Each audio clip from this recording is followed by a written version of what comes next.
was a closed-doors workout on Wednesday, according to our Adam Schefter. This was Kaepernick's first NFL workout since 2017.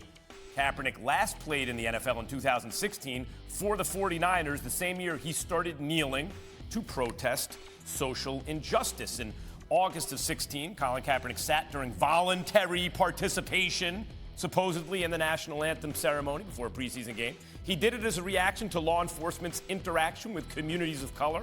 He was protesting racial inequality.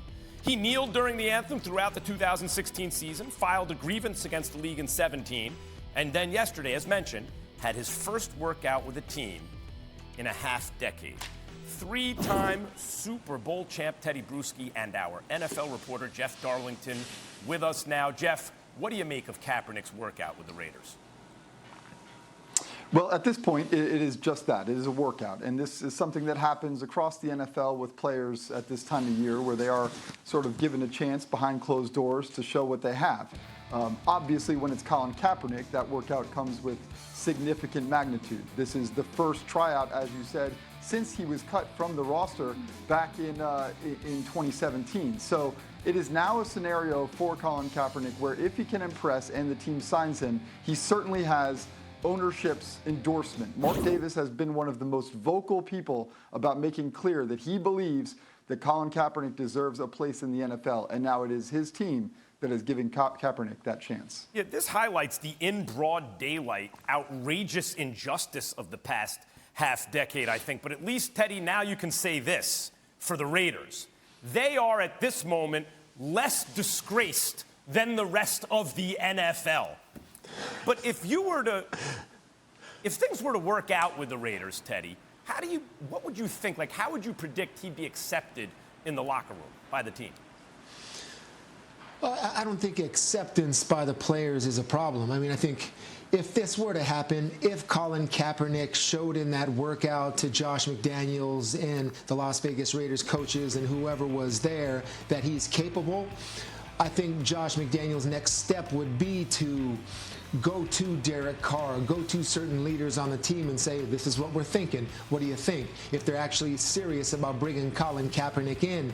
And if those players get a heads up like that, I mean, it would be fine with all of them. Colin Kaepernick, as long as he came in and he had that right work attitude, all this stuff in the past, it's like you move on. NFL players do a great job of compartmentalizing, and like once he gets signed, okay, what type of player is he now? And then it's on Josh McDaniels in terms of how they use him. Jeff, what team do you think would be the best fit for Kaepernick? Would it be the Raiders?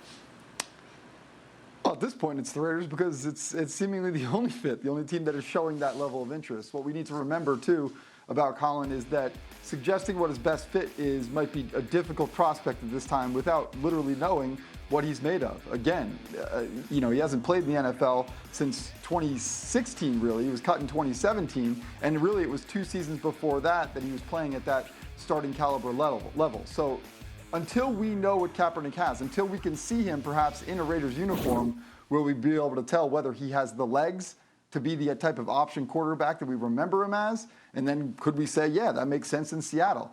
But as of right now, the only team that's showing that interest is, in fact, the Oakland Raiders. The Las Vegas Raiders, I should say. Teddy, just like theoretically, like hypothetically, though, like let's say he does still have the legs to be an option quarterback like that. It does seem there are more offenses where that kind of quarterback fits now than when he last left the league. Do you think that it's possible for him to get back to a level where he could be an effective NFL quarterback, maybe even a starter? I say the chances are slim right now in terms of what Darlington's talking about. Even before 2016, a couple years prior, was he at that level? It's been a long time, and I am cheering for Colin Kaepernick, and I think he deserves a place in the league. Where it's going to be, I don't know. Josh McDaniels could be the perfect coach to say, let's give it a shot. But initially, it's going to be, second team, third team type of role and see how you can contribute. Josh McDaniels has experience experience with quarterbacks like a Tim Tebow in the past, like a Cam Newton in the past, so could he work him into various packages? But Derek Carr is very much the quarterback of that football team. But Colin Kaepernick, I'm glad it's starting for him again, because I want to see him get that shot and see if he can make a team come preseason. Jeff, Teddy, thank you. Thanks for watching ESPN on YouTube. For live streaming sports and premium content, subscribe to ESPN+.